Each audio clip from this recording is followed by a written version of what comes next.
Talking to the mic, talking to the mic. Josh, talking to you.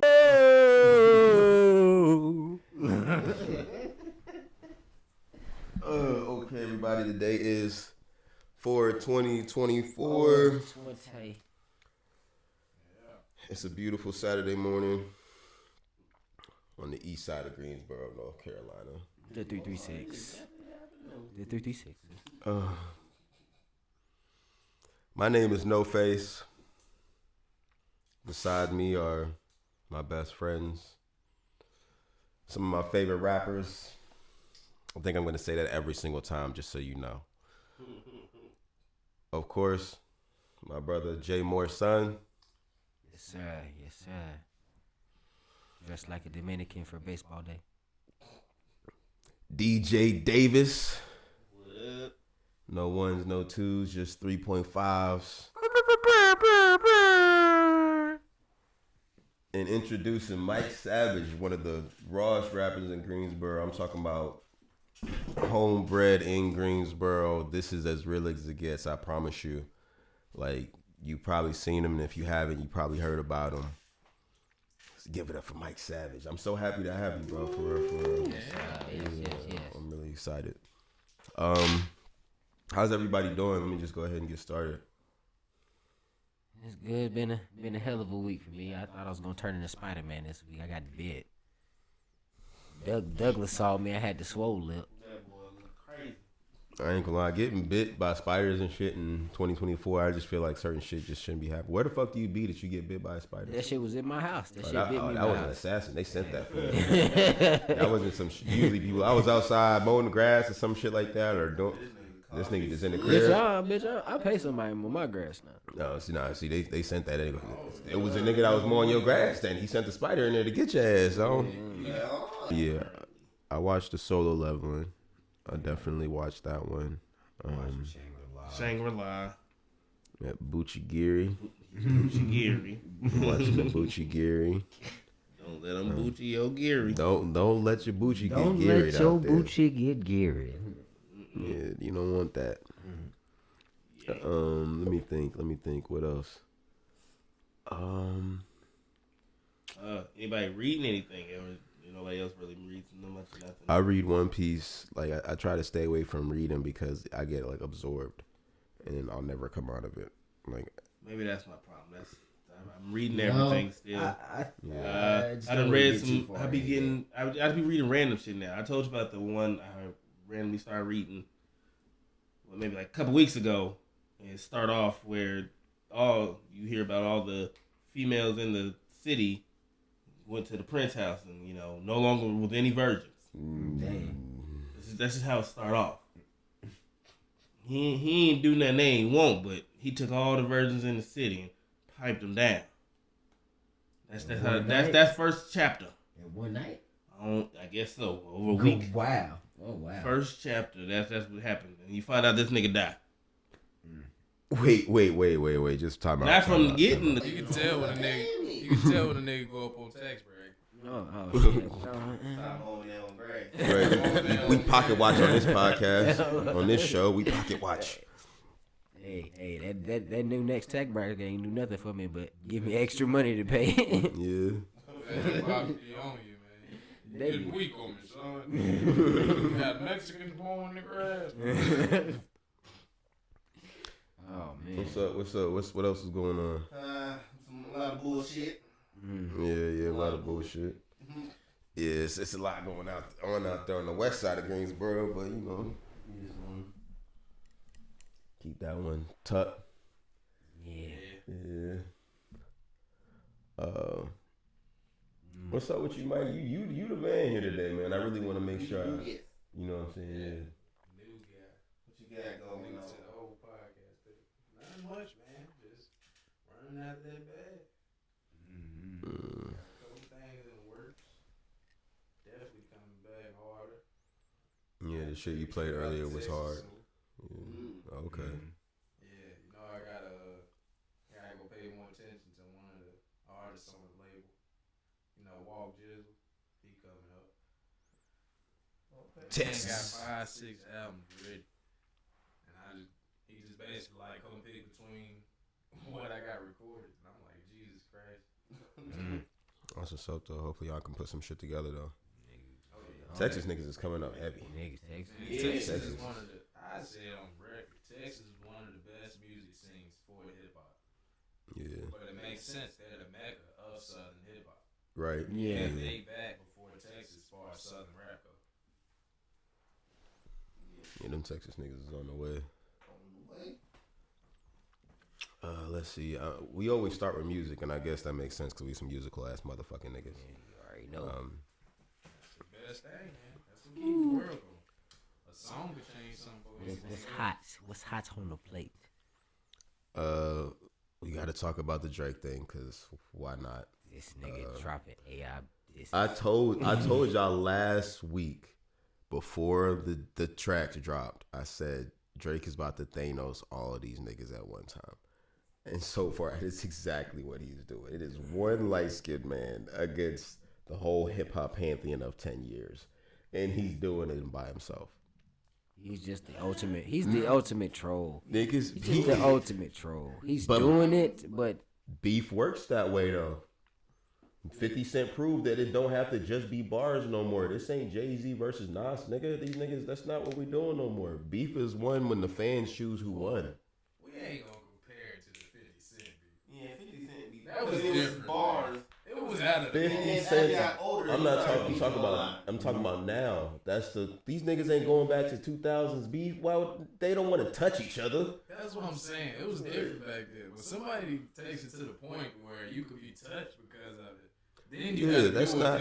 We not where we at. But 50s. I can say on record, 50s beef now, as far as the way he trolls his adversaries now, I can't even know. I'm not sure if they're adversaries or victims. Because he's the king. He's a bully. But the thing is, I don't know. They just released a freaking a study that said that your bully in high school more than likely grew up to have a great life, could get a great job, and makes more money than you because he has the traits to be a leader. So apparently, if you're a bully, it's not such a bad thing no fucking more. Apparently.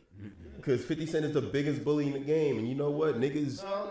I won't say he's the bully, but when you start with him, he will then bully you. Nah, 50 Cent be bullying niggas. 50 Cent been bullied since he came out. He's never came at nobody that he didn't publicly announce as a op. He's never came at nobody that wasn't public op. The only people he outside when he first started.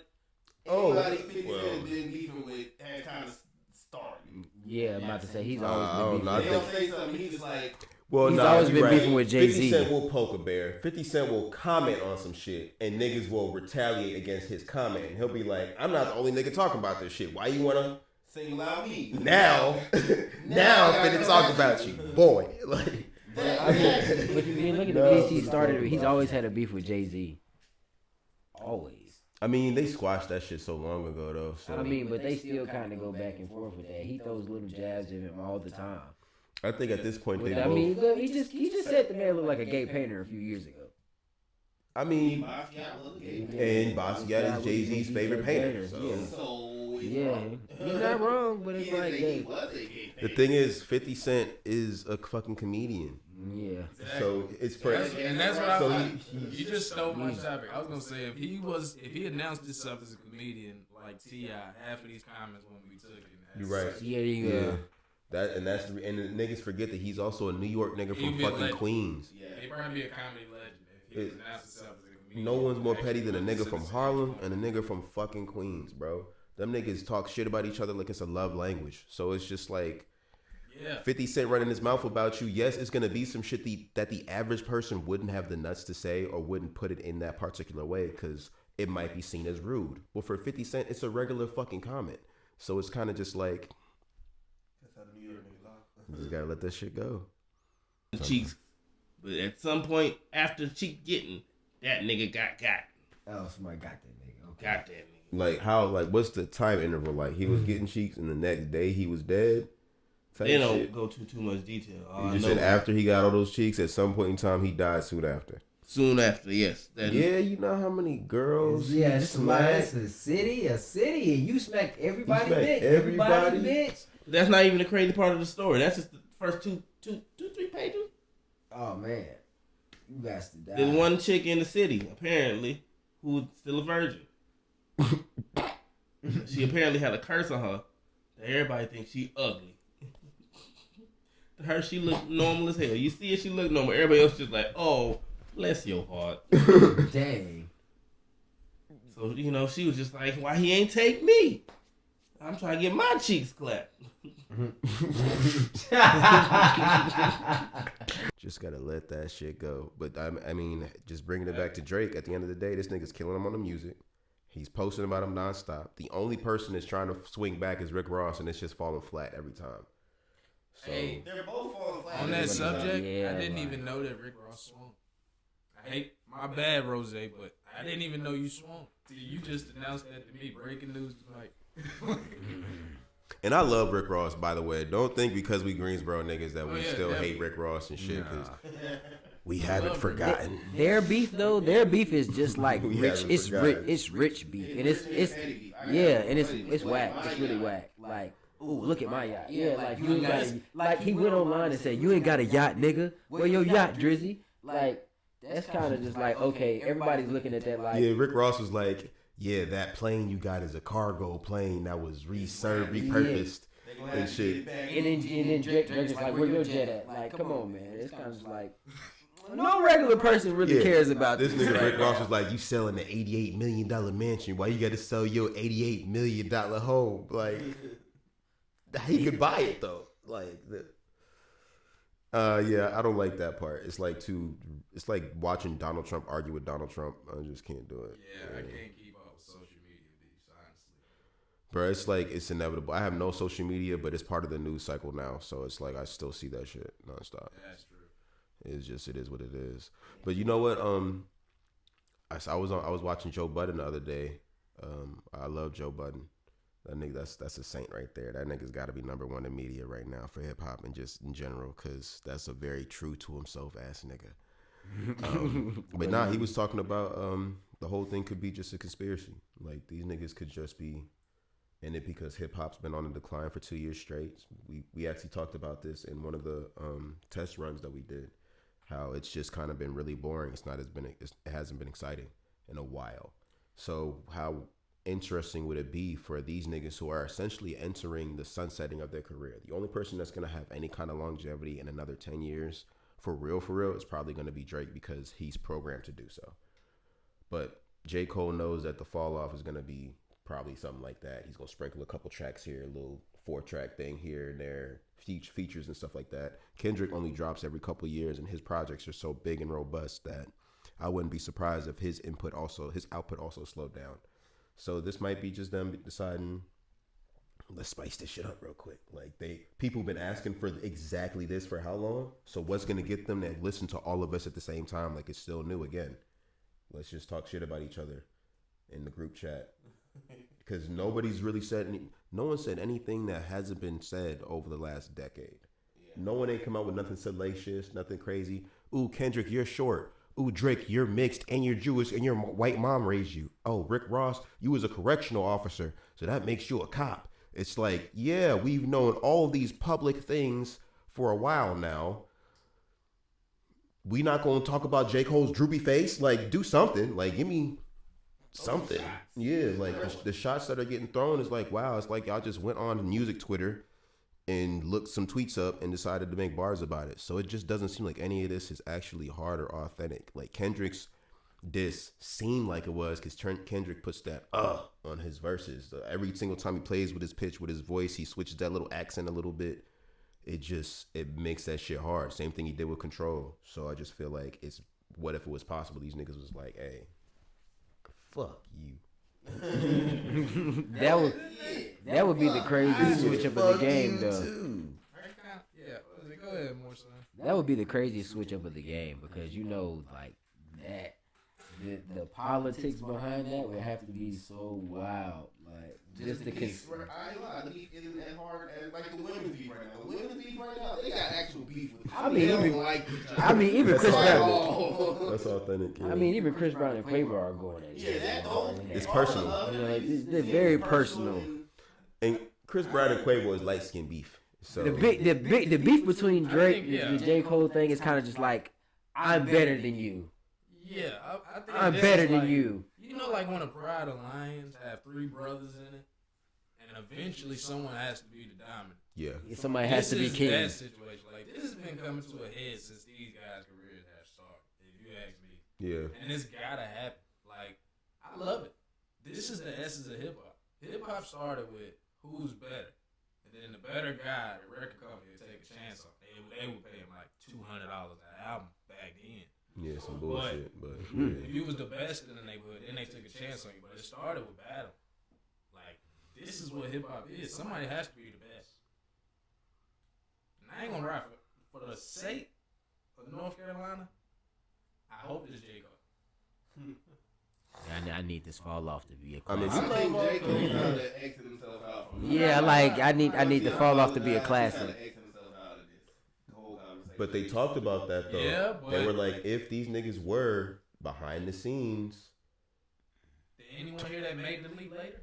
Yeah, might delete later. Y'all heard that Pie And still Pie is still on there. Pie's still on there. And the other diss tracks are still on there. Like the other songs that he threw his disses and shots at are still on there. So it's kind of just like, did he really? He just took away the one that he did not like the most. The one that he specifically made at Kendrick, that with the things he didn't personally agree on. But again, that adds credence to the whole idea that this is just fabricated. For him to be like, this is messing with my spirit. He didn't say, he said it was the lamest shit I ever did. He said, my whole career I've been moving a certain way. Like, it was the context was there for him to be like, I've been staying true to myself, not bothered. Like, talking shit about your friends, niggas arguing shit all the time. You play a nigga in 21, y'all gonna be like, nigga, that's why you sorry ass nigga, you bitch ass nigga. And then be playing 2K an hour later. That's what niggas do, that shit. But for him to be like, it's deep in my soul, this shit feels inauthentic for me. It's like, okay, well, this makes sense because that's very much opposed. Yeah, for him to be like, I handled my part of the agreement. I dropped the song. I left it up there for 1 week. So that means it counted on Billboard for that week, which is all it takes to count. I'm taking that bitch right now. That's it. I'm done. That was my part of this. Now y'all do the rest of the theatrics. I'm going to go make this last album. And yeah, I really can see that on J. Cole's part. Let's get some money. But it's so much trolling throughout everything right now. Like, the beef is... So I don't think that the beef is a conspiracy theory, though. I honestly don't, though. I feel like they really go on that source for that sake. Because that's really the only foot that they can imprint hip-hop. That they can be king of this era. Yeah. It's not many doors at this left point in to kick time. down. But at this point in time, somebody got to leave with the crown. Because in all honesty, they heading towards those years to where it's just legendary. Which all three of them go down. We can honestly agree on that, probably. Yeah. Somebody got to be Jay-Z, though. Somebody has to be Jay-Z. Somebody got to be Jay-Z. Those three. Hey, at least we ain't gotta worry about the other two dying this time. That's what I'm happy for. Yeah, I ain't gonna lie. That's the big thing that's gonna be interesting is the fact that they're all having, God willing, be around. Like we talked about that last episode too, about how the elder statesmen in hip hop, we're actually seeing a lot of them get old to that like natural old age in passing versus like dying of unexpected, circumstances. Yeah. So I think that's gonna be dope. Just seeing that next era where we get to see all these niggas as old men. Like, you know who I can't wait to see old? Boosie. I cannot wait to see Lil Boosie as an old like I'm talking like my dad's age. I get announced now. He gonna have the livest 50-year-old party ever. Yeah, because this 50th. Oh my god, I'm buying tickets to that one. Boosie reminds me of my father a little bit when he was about 40. So like I could see him getting old. Boosie gonna be off the chain, bro. And I just seen Boosie doing some shit with DJ Vlad, showing like his whole like plaza. He bought all them acres and he's building houses on it. That's a real ass nigga, bro. I ain't gonna lie. Like what he's doing and stuff, people talk about that, and this is what we need to do and stuff. But he's really building his own community, and like he really doing it for real. So shout out to Boosie, man. He be wilding out. Yeah. You can't separate Boosie from that part, but he has shown such a great amount of growth and maturity. So I'm glad to see like the elder statesmen in hip hop get to do that. And he definitely showed the importance of land. Like he definitely showed the importance of. Oh God. You purchase something that big, that's why you always constantly getting pulled over, constantly at the judge's face, because you got that much land in Atlanta, Georgia. that boy on the video with the ankle monitor, and he said, "Hey, if you got land, you the man." I said, yeah, that nigga know what he talk about for real. Oh God, yeah, because he got put in the room with the right people and stuff who really could really help him figure stuff out because he always had to drive, obviously, because he got as far as he got. So, can you imagine? Only one here. The only one that didn't get to go. The one girl he didn't clap. Yeah, that'd be fucking wild. Can you imagine being the only one that did not get to go? Yo, literally, they ask for everybody. You get to the doors, and they're just like, not you. Not you. He didn't. Your services are not needed. You're okay. We're good without you. You looking at everybody else, that means even the girls. You feel me? Like the girls where it's just like, come on now. If he got every girl, everybody in the village was not a baddie. You feel me? Not, you know what I'm saying? Every virgin was not a baddie. Everybody was not a baddie. Below average and sub average. He got literally everybody but short. You was busted. But she cursed. Busted. She cursed. So she not really busted, but everybody sees her as busted. Oh, so it's like Shallow Hal in reverse. Yeah, to a degree. Like Shallow Hal sort of like Shallow Hal. But that's, like I said, this is still the first couple pages. Like, I ain't even got to the craziest part still.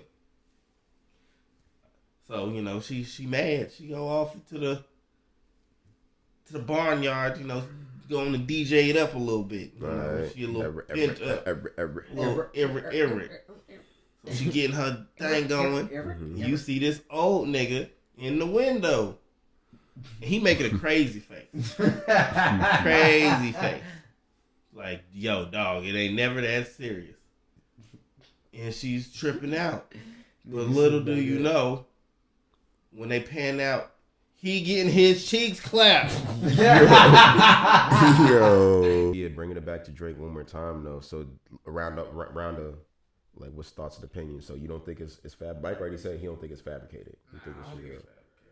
I'm 50-50. Everyone that remains in the battle, just like the might delete later. Like it came out too close to the apology for me to believe it's apology. I honestly don't like the apology scene at all. Like, don't say sorry for punching somebody in the face. Even if y'all come to an agreement off camera, like don't say sorry for punching somebody in the face. Especially when they swung at you. The punches ain't gonna stop at them because you punched them in the face. You punched two monsters in the face. You think they ain't gonna stop swinging? Yeah, I don't think it was really a punch. Niggas took it as a punch. When realistically, Kendrick was just like I said on the other time, Kendrick was just like, nigga, fuck me in the big three. It's just me, you know, talking shit. If you on the basketball court, it's Kobe and Jordan. Kobe ain't about to say it's me and Jordan. Kobe gonna say, nah, it's me. Fuck you. Even if it's not that's like true. Actual animosity. And when you have two hyper competitive spirits like that, but J. Cole might not have that though. Ain't no big three. Just me. Kendrick got it. Even Kendrick always had it. He said it's the big three, and I'm not the 3 or the 2. What did you just say? You're the 1. And I'm loving this with Drake, man, because he's been slept on for a while for his lyrical ability.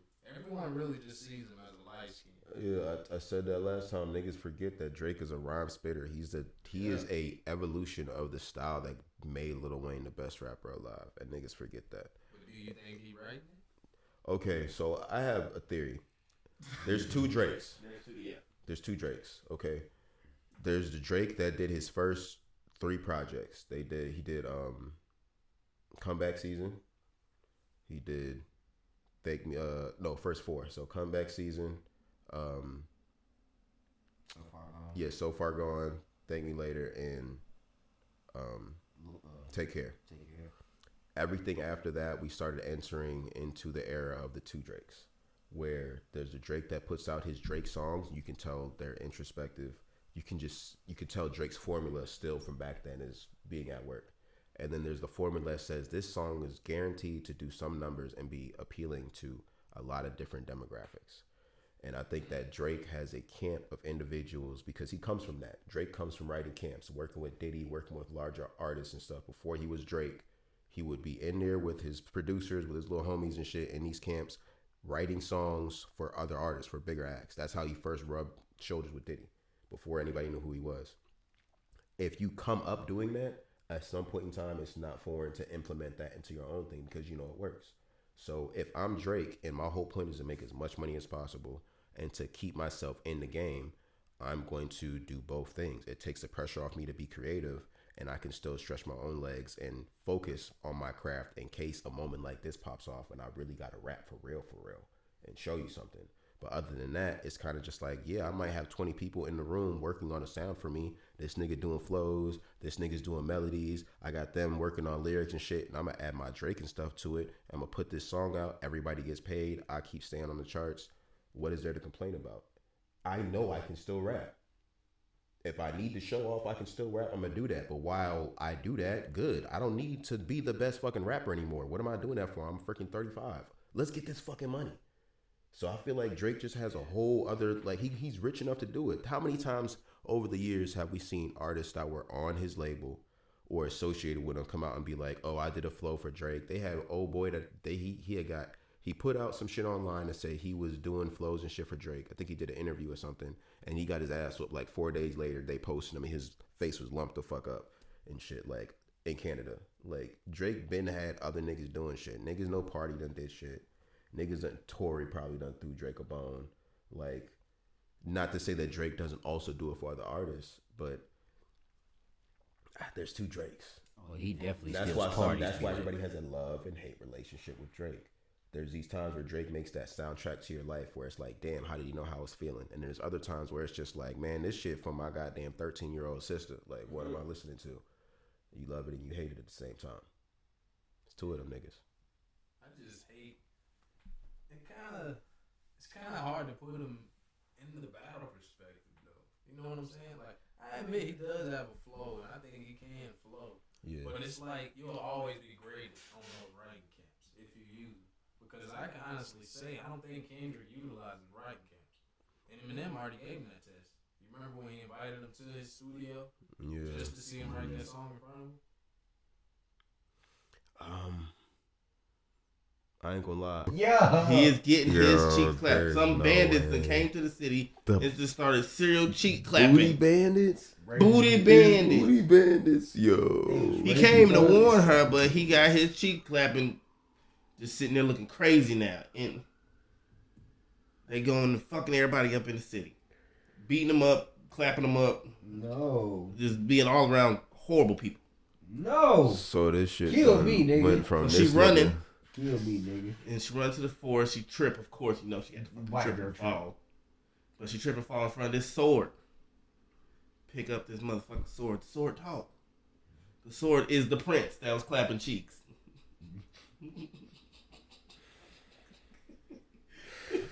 So he got turned into a fucking sword. He got turned into a fucking sword. And get this. His special ability is when he cuts you, he turn you to a bitch so he can clap your cheeks. Yo. I had. Should we take a vote on that now so we can have it etched in history? This goes to the head. Who's going to win it? I mean, I have a question just based off of what you just said, though. If one of your favorite artists, you found out that they did use ghostwriters in some sort of capacity, would that change your perception of them? Would you still enjoy the music? In a way, the music still sounds good. They still add themselves to it. Right. Yeah, that's what I mean, no doubt. But that goes back to like what I said the other day. If you like you said, depending on who the artist is, you find out they had a ghostwriter and this and third. Depending on the type of music they're making, really won't matter. But if I still listen to them, it won't really matter to me. But if it's somebody who I'm thinking of, lyrically, he's up here, he's doing this and that and the third, and it didn't come out like you got ghostwriters. Like you said, even with Drake, two Drakes, you can tell which is all him and the other part, which is everybody else. You can't have the best of both worlds. You can't be considered the best rapper when it's known that you still use other writers. Yeah. That's honestly true. But it's like it come out unless like somebody like Future, Young Thug, or somebody nobody considered the best rapper. It's like, oh, they got ghostwriters. It's like, oh, it's alright. I mean, nobody was saying, this was the best rapper out anyway. I just liked his music. You like their sound and the song they make more so than just like, he spit. Like I said with Future, nobody looked for Future going, he just dropped a hot 16 on this nigga track. Yeah. If Future's verse is hot, he probably said some stupid shit with a really dope beat and did something with it can say this, like, if you're gonna use the camp of ghostwriters or just the writing camp period, you have to prove yourself if you want to step into the battlegrounds, and you gotta realize it's not okay to bring other soldiers to the gladiators room. You know what I'm saying? When it's supposed to be a one-on-one. Yeah, it's a one-on-one thing. So I just hope that he's not using it for the sake of hip hop. Even though it won't hurt the bag, it's gonna be a mark on your name for the spirit. I mean, I kind of take it from a perspective like this. I even from a Kanye perspective, they got that asterisk too, because it's kind of like we know you have writers with you. It's kind of hard to. It's kind of hard. You can still be up there in the hip hop pantheon.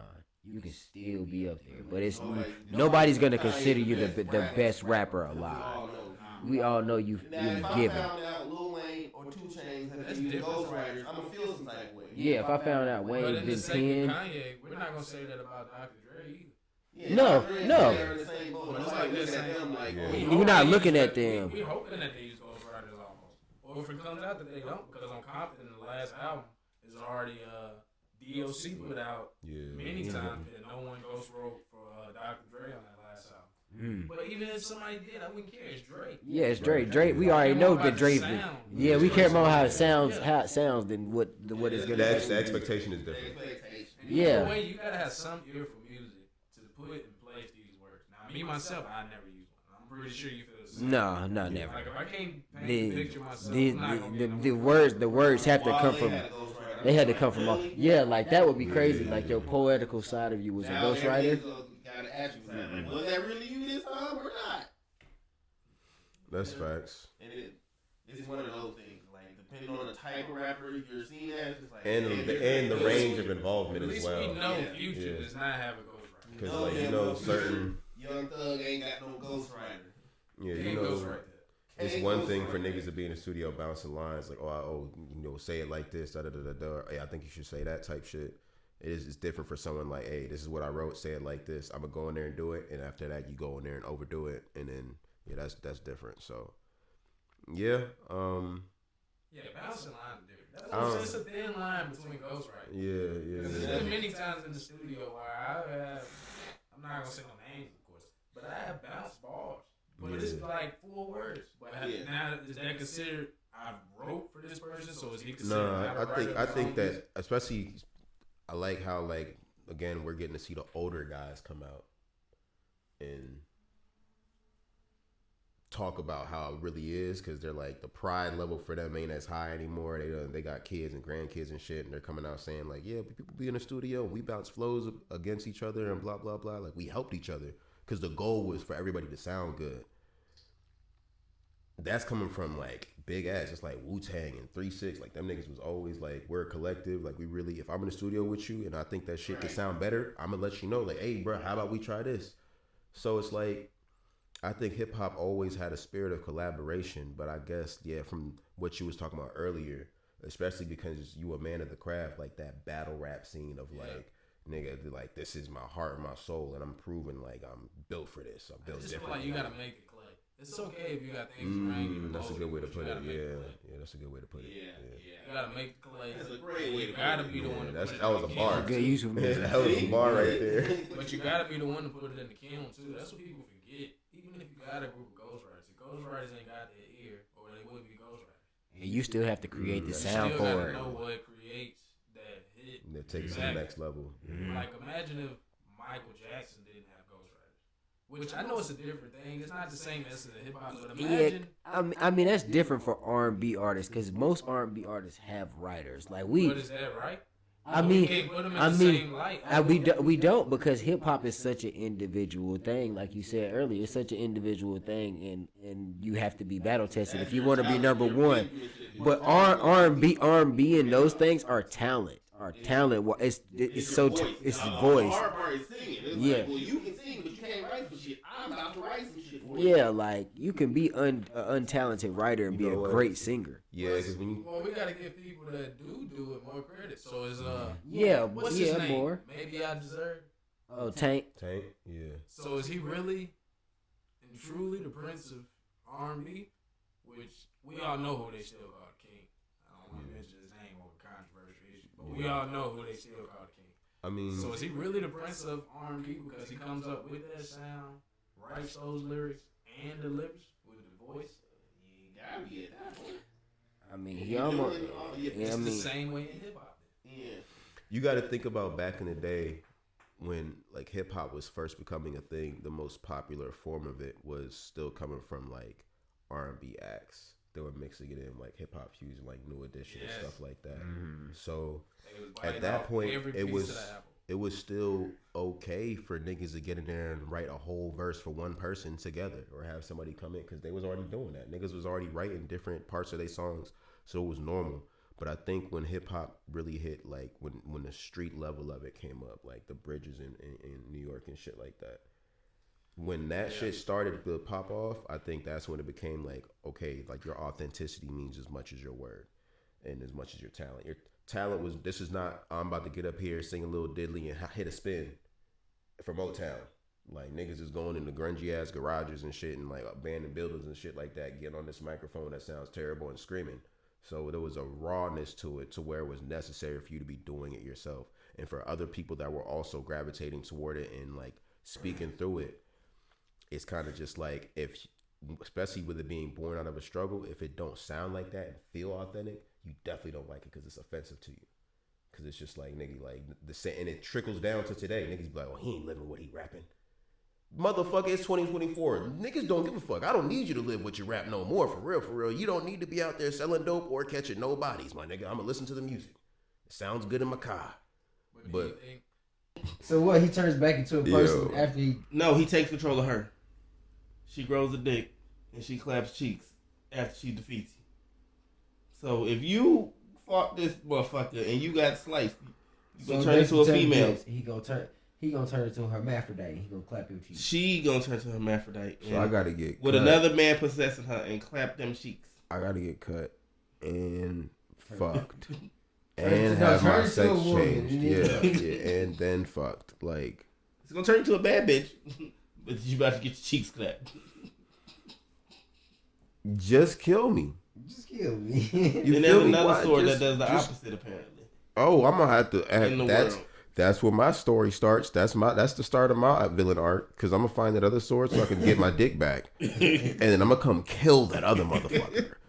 Okay, and I'm taking that wild sword the fuck out. And I'm putting that bitch in the bottom of the ocean. Do you think that rappers have a purpose to switch the demographic if that's not what they're really doing? Like, I feel like sometimes it's necessary to rap about other things because you got a big influence. You got a big power in your hands with that microphone. It's not their fault. Yeah, it's definitely not their fault. It's the labels. Proper parenting, you know what to do and not what to do. I always say that. It's the labels. The labels push out the nonsense because, one, they have a skewed idea of what they think we want to hear and consume, and two, it's easier to make a song that's repetitive and dumb sound good than something that's introspective requires you to. And then also the equity of those type of artists is way easier to deal with than somebody that's gonna have longevity and fight you for their masters. I have this person that's gonna be here for 2 to 3 years. He may get hot. In most instances, I hate to say it, they're going to jail. Most of these artists, especially the mid dead. They praying for you to crash out. They're praying for you to crash out. So they're gonna choose. They're choosing the crash out person. Like they're choosing. You're the biggest crash out, but you're the most popular crash out. I think honestly though, do we give? Which I don't want to say this. Like I feel like we reached a point in hip hop where the fans drive the artists, and the artists don't drive themselves no more. Do y'all feel the same way? I think that it's a bit of both. Fan engagement didn't really exist back then. You had to send a nigga a letter or some shit like that if you were go to the show and wait outside, get an autograph, stuff like that. I think that the thing that we commonly forget with celebrities and stuff is the fact that they're still human beings, and any kind of public forum where you're the spotlight and you don't want to be can be tough on anybody. So the fans have a much more harder input on their artists now because these niggas can just tweet you all day. These niggas could put up memes and shit about you. You make one move. Like, I love Meek Mill. I'm a big fan. But if I see me a funny Meek meme, I crack the fuck up every time. Being laughed at is sometimes, and that's why if you have a good sense of humor and you know how to laugh at yourself, it's easier. But everybody doesn't. You think Mike ain't go through that or Prince? They were scrutinized to death, but you got to think what it did to Mike's psyche after a while. Like that man was broken so bad. Even Prince had his demons. He just did a better job of containing them. And it wasn't all day, every day. You wasn't going home and getting. Mike and Prince wasn't getting on the computer and shit. These niggas got that shit coming to every phone they got. Bling, bling, bling, bling. You could be sitting on your toilet and like somebody tweeting some wild shit up. You just like, this nigga hairline crooked. A bitch done put up a picture of some other niggas. You can imagine how many memes Mike and stuff has been in before he passed. They can turn it off. Yeah, you can always turn it off, like Tyler said. You can't take down a billboard. They posted billboards about did Mike do. Right, but if Mike don't drive by that billboard, he not gonna see it. Yeah, that's true. There's always every newspaper in America. I think there's newspapers your only you don't source. Pick that up. Yeah, It's your only source for the news. If you missed it, it ain't like it was gonna re-air like now. This thing is it's addictive. This thing they designed these things. They designed these things it's to the most all powerful drug in America. Exactly. You just pick it up. You just constantly. I just seen a study that said on average, iPhone users pick their phones up to check notifications 144 times a day. What are you checking 144 times a day besides your phone? That's on the light side for me, bro. Exactly. Mike didn't pick up 144 papers a day. Who, me? Mike Jackson. Oh yeah. So it's different. Like you check that thing constantly, and then even then, there's when you get to a certain level, it's somebody's job on your team to probably let you know, like, hey, bro, they frying you out there. It's bad, dog. You right with them. Social media, you don't. If you're not on social media, you don't have to deal with it. But a lot of people are on social media at the end of the day. And social that's media, what I mean. Again, the best artists are gonna come to the forefront because he let it push them. We got songs like "Scream," "Black and White." They don't care about us. You get what I'm saying? Like you right. He capitalized off of that. He did not let the critics and the fans determine what he was going to At some point in time, Mike did start to fight back. Yes, but Mike had but it took a while. Power to fight back. That's Mike right. Had been around at that point for almost 15 years. Yeah, that's true. Yeah, and he's probably the only artist. If you're the artist, you got the power. You have the power. The artist has the power. Bro, nowadays niggas is scared of Charleston White. Okay, now niggas don't be as hard as they say they are these days in the game, bro. They just be, like I said, regular people who came up off of a certain image, might have did a little something back when they was in survival mode that they now claim was the bulk of their lives, which they know is not true, which they people know is not true, which is why they can't go back to their hood because the niggas that's really doing that are still there. All this shit is a perception. The labels know that shit too. The labels are banking on these niggas, getting this money, capping to this image, realizing that now I cannot break this image because this image is tied to my money, it's tied to my exposure. And when you get caught up in that shit and you ain't never really been in it, or you was in it on the end, like niggas don't be going to jail for really bad previous crimes. Niggas was in jail for some dumb shit they did when they was kids. Then they get caught up in some shit after they make it, which ties back to the dumb shit they did because they was on probation or some stupid shit for that. Or it gets a sentencing enhancement because of the shit they did. Like it's just be small build-ups that get amplified because they're an artist. But these niggas don't really be that all the time. Like they just don't. There's some that do, but then there's a lot. Yeah, there's very few that do. It's very few. You can always tell. Weirdly enough, the ones that really do be the youngest ones. But you can all the youngest. And unfortunately, they the ones that don't be lasting. Exactly. So it's like it's harder. Labels tend to look for it. Like, oh, he. Because you gotta even 4 years, he's gonna crash. Even from the trap giants and stuff like that. Like we got Gucci Mane, T.I., and Jeezy. That's 3 niggas. Yeah, left. All the Giants. You had to verify. Yeah, the Giants. Like the guys. Yeah, exactly. Did what they did. So it's like, other than that, it's like everybody else, like for the most part, anybody that was talking like that, them niggas is gone. You know, Lil Yachty had a bar. He said in a song, I got rap money, then started doing street shit. Or something like that. Don't take me verbatim. Yeah. But something in that nature. He said he got rap money, then started doing street stuff. Mm-hmm. That's what happens.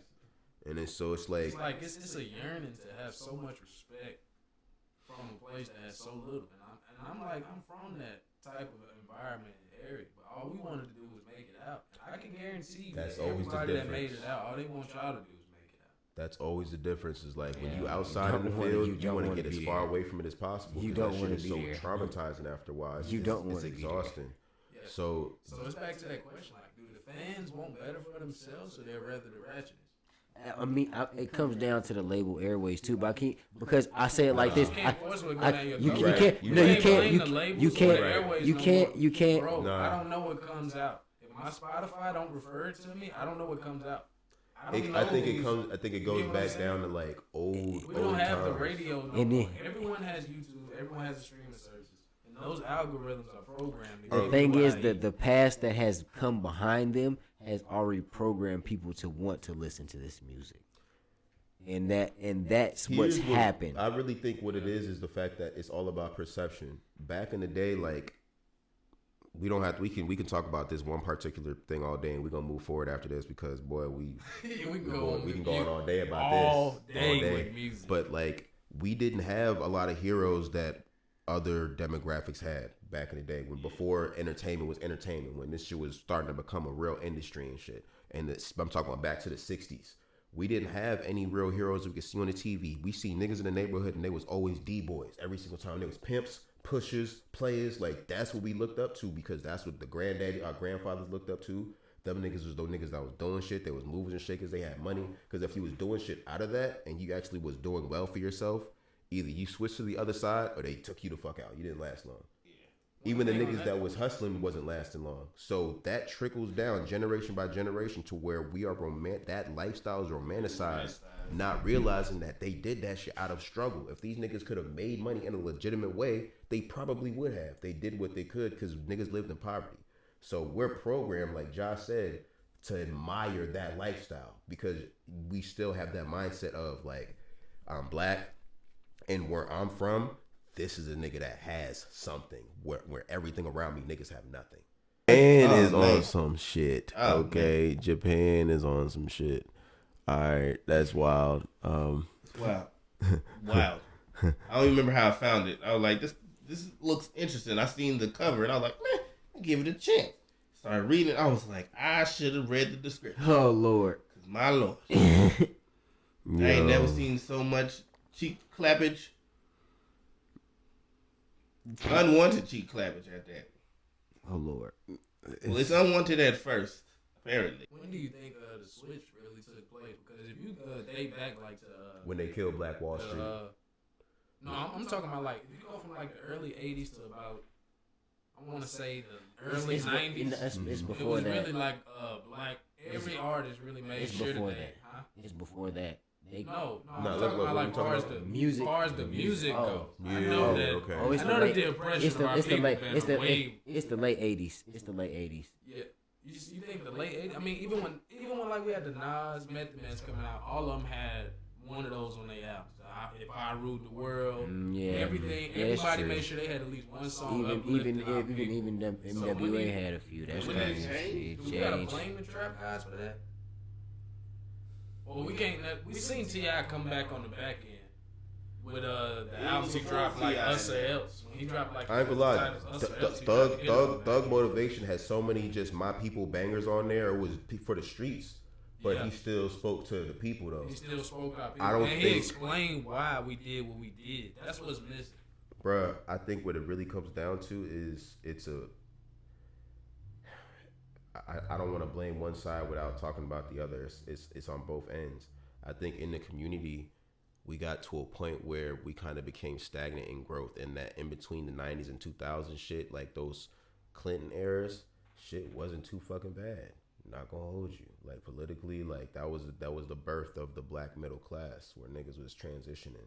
So the quote unquote American dream started becoming achievable for brown people. I think that entertainment wise, and that's when you started seeing the popular rap. And that's when you started seeing niggas switch over. One, after Biggie and Tupac, niggas was like, this shit too fucking real. Like, not us, but America, the other side that was actually putting the money behind it was like, this shit is too fucking real. No one's supposed to fucking die. they didn't really understand the marketability of it at that time until after, when the post-Hummus albums start coming out. That beef is still simmering. Everybody's buying everything up because they want to hear responses, and you got to actually pay for the response now. You got to turn the radio on or buy the CD, buy the tape. So it's different. I think that at that point, niggas was transitioning away from that shit because it was just too real. So we got a whole bunch of R&B acts, which was lovely. That was all great. But music started going to, we want to get people in the club, but we don't want it to get shot up. We got the Laffy Taffy rap. And then, and we got snap music. We got snap music and shit. Everything kind of got softer. Like I said, they wanted the club to be full, but they wanted niggas to leave alive. Then that got boring, and niggas transitioned back to, I want to fuck the club up again. 3-6 and shit like that. Yeah. And so, crime. Let's remember that 3-6 is crazy. They were always going since the late 80s. Yeah. They were always going since the late 80s, but they really got popular around that era. Around that time, they broke the mold. It was just like, nah, we want to fuck the club up. Like, so there was that. My God. Yeah, for real though. For real. So yeah, I think that was that era where that beef happened, the East Coast, West Coast beef happened. Niggas was walking around in bulletproof vests and shit, walking in the label executives. These niggas got on 3-piece suits. They just got a bagel, a nice coffee. They got a freaking $100,000 car in the goddamn park downstairs, and this nigga walked in with a bulletproof vest. Your man's got a bulletproof vest, and he know that's not a shotgun sticking out them baggy pants. And it's just like, how did you let him up here? I said I ain't coming up here unless he come. What do you think is gonna happen up here?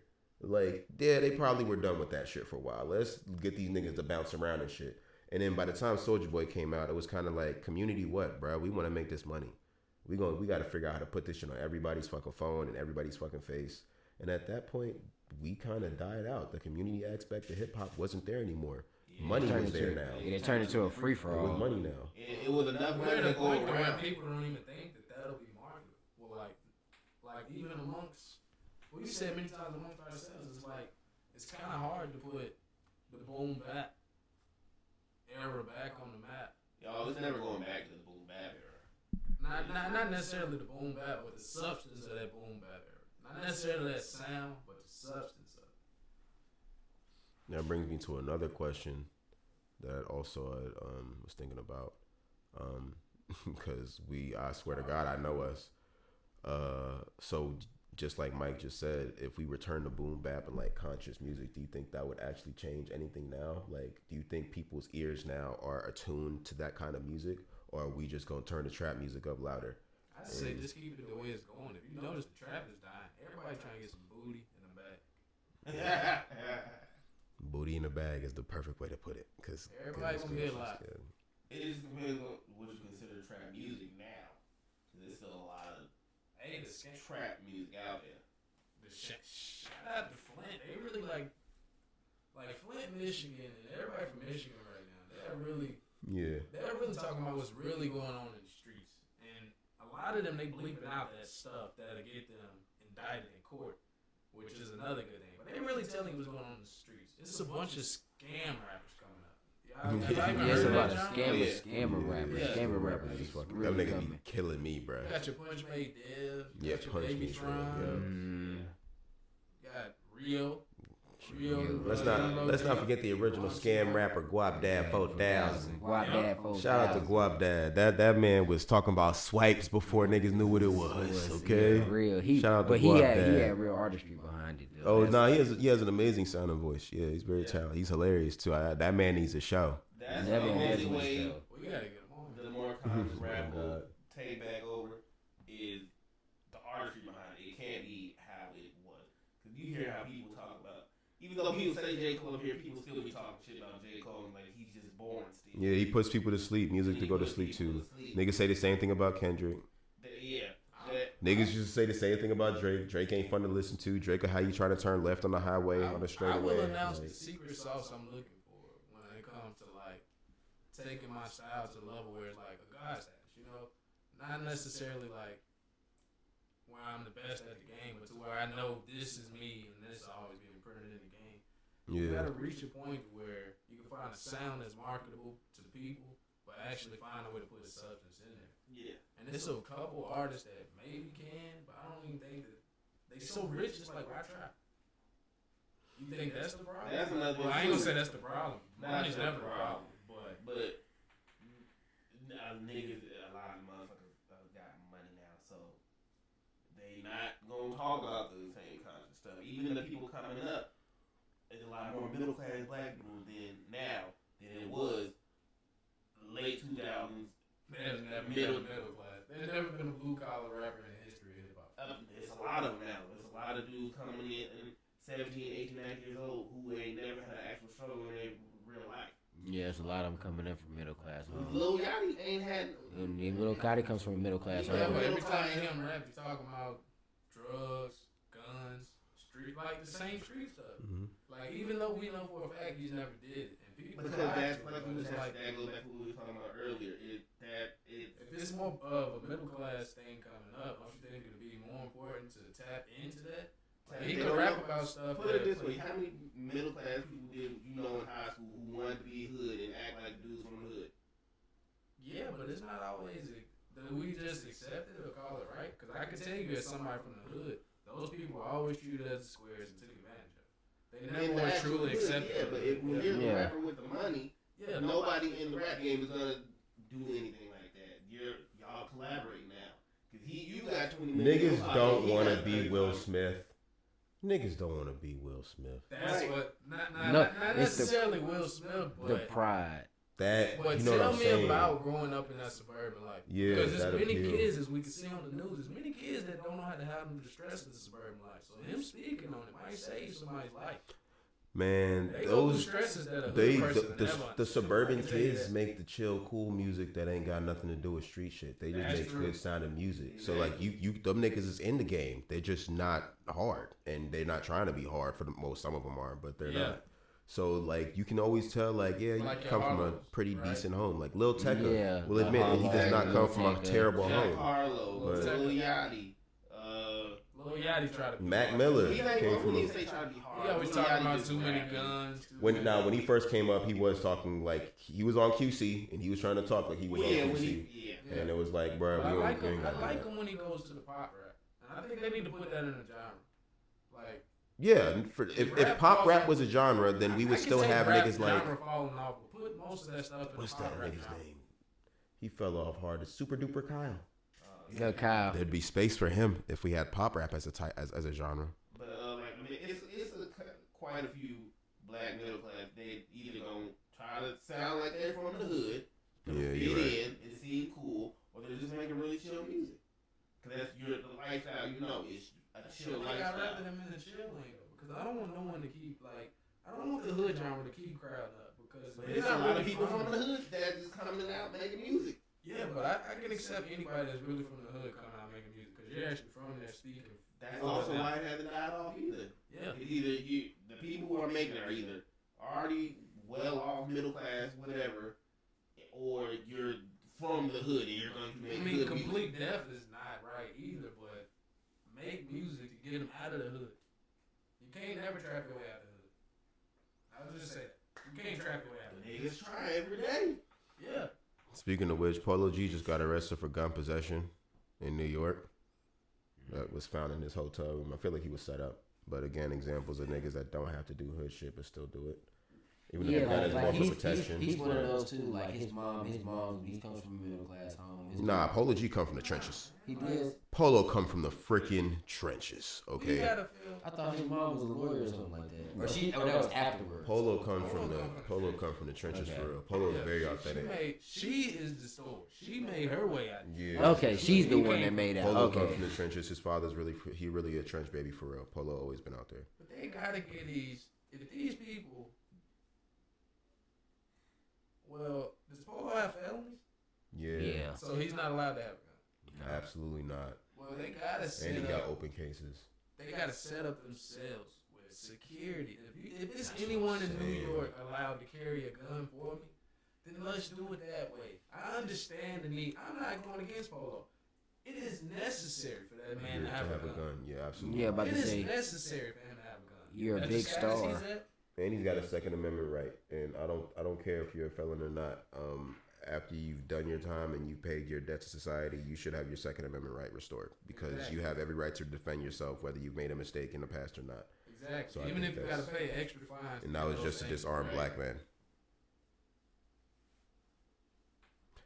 So yeah, um, yeah, but I do think it's kind of crazy. Like these niggas, Polo got a lot going on, bro. Yeah, Polo got his brother just got locked up.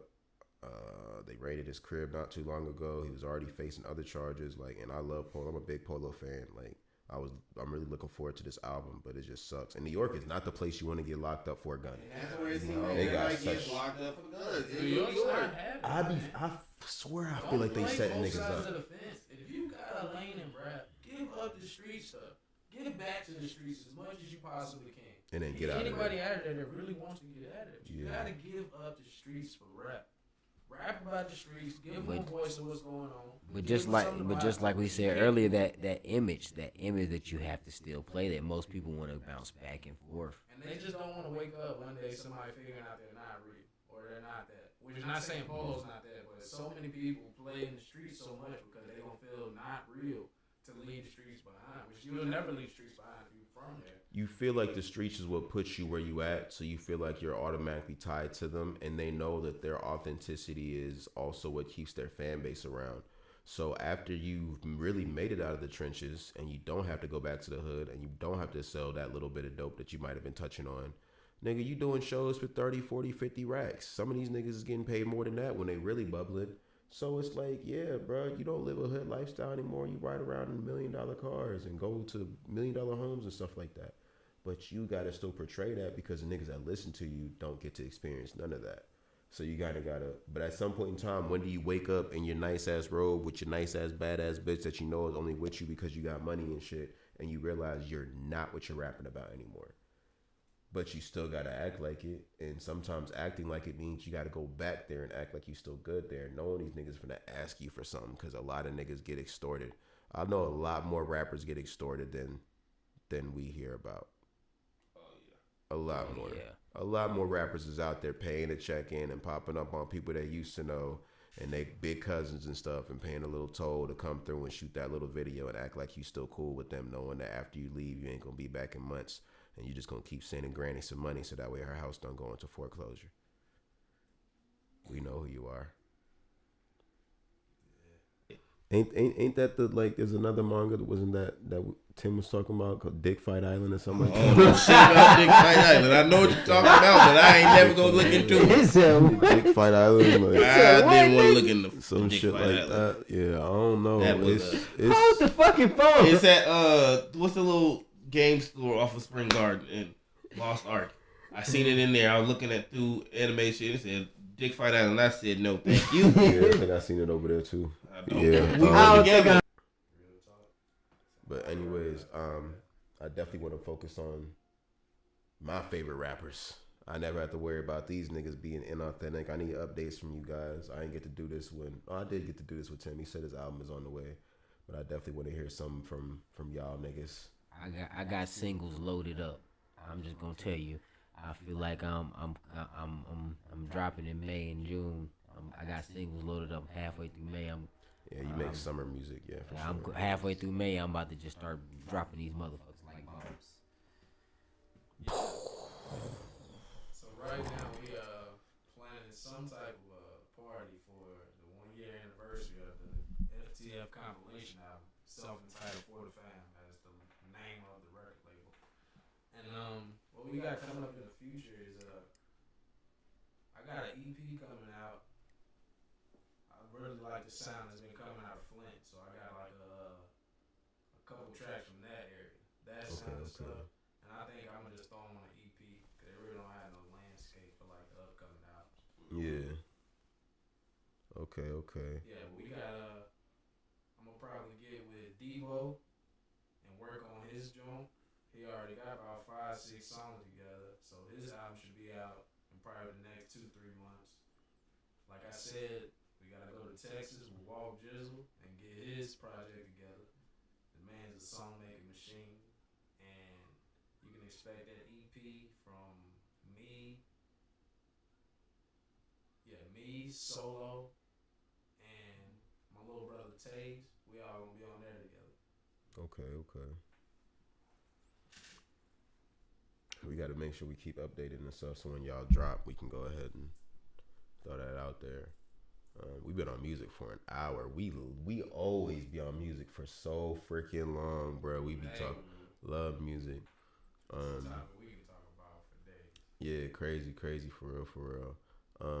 One last thing, real quick. Elephant Man said he got 38 kids, bro. Wow.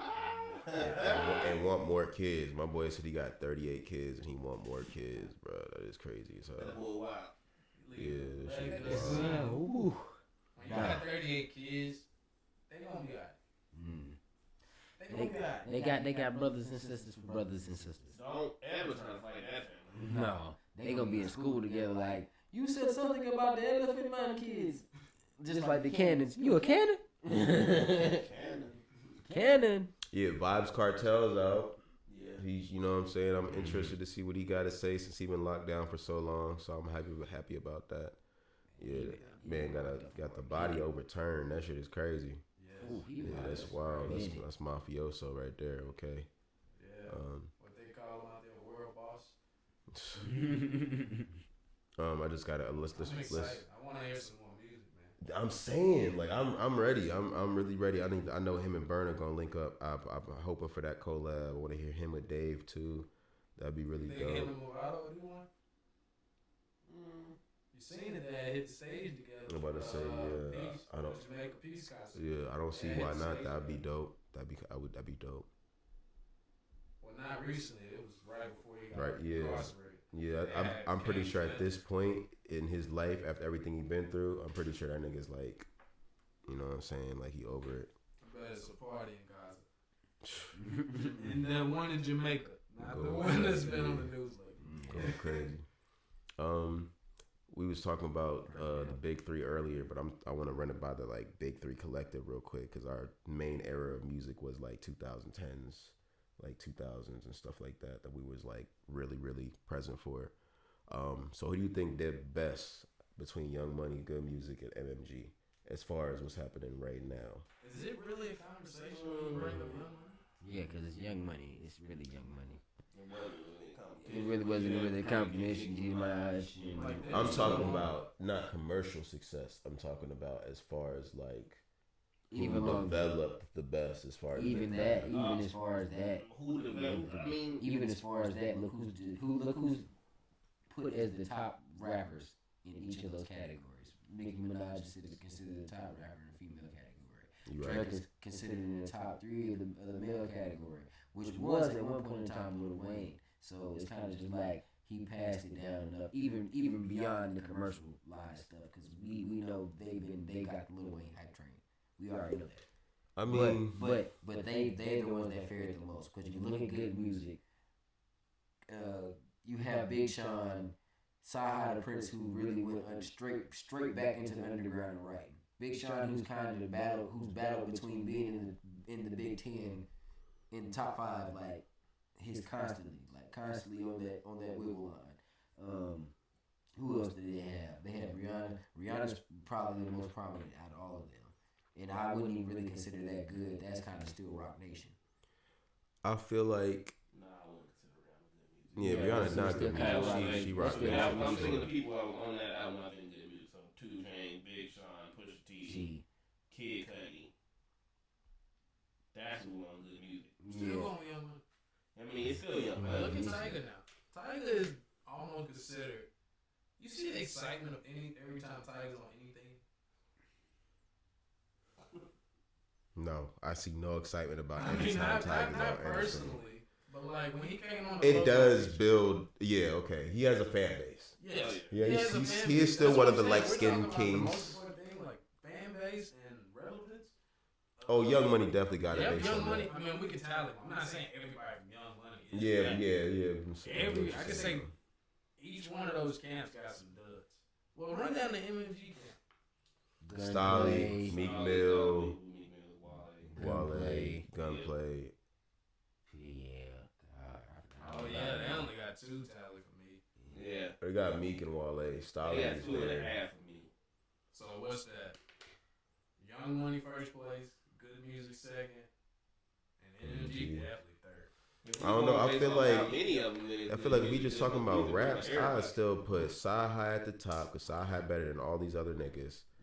I put we Meek. gotta put stats. Gotta be included. I put Meek Mill. As far as like, Yeah, you're right. As far as numbers and shit. We're going stats. plaques. I'm talking about plaques.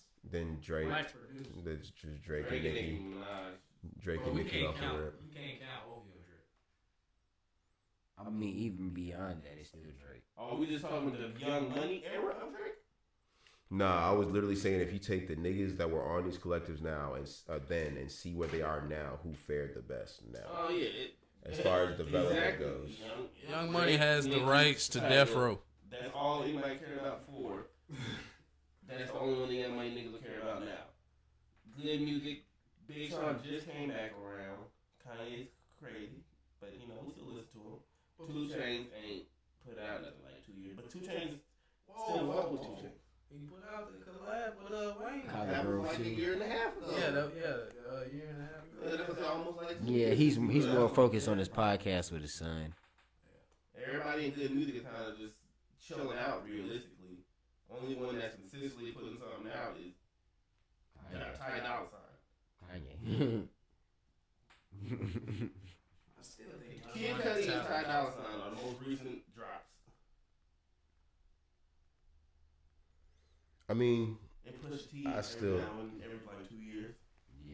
yeah, so I guess you're right. Young Money, good music. When Pusha T and Big Sean drop, it's just like to stay afloat. It's never like the ground.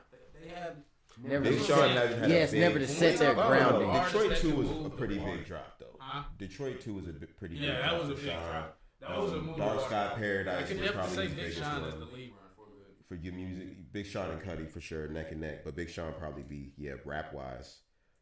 But I don't think anybody's bigger. Cudi drop an album every year. I don't think anybody's bigger on that roster than Cudi. Cudi's underrated. On the good music roster. He has such a loyal fan base. Yeah, nobody's bigger than Cudi on good music. He honestly got Oh yeah, nah. You know, there's a lot of niggas that was only listening to Kanye because of Cudi. Cudi doesn't bend, break, or fold to the system's will. Oh, for sure. Yeah. When you got that, you'll have a fan. That man makes the mode. He don't, you know what I'm saying? He makes the mode. Yeah. Yeah, he's Do we not got to worry hard about at any all. Kid Cudi fans going to jail for something that these other fans going to jail for? Nope. You know what I'm saying? Just maybe being drunk in public. It goes back to my point of when the artist is in control of what the fans perceive. This was such a great conversation, guys. We're finna take a break because fuck. It's been an hour and 5 minutes, and we only spent about 8 minutes bullshitting. We've been talking about music and shit for a fucking hour, you guys.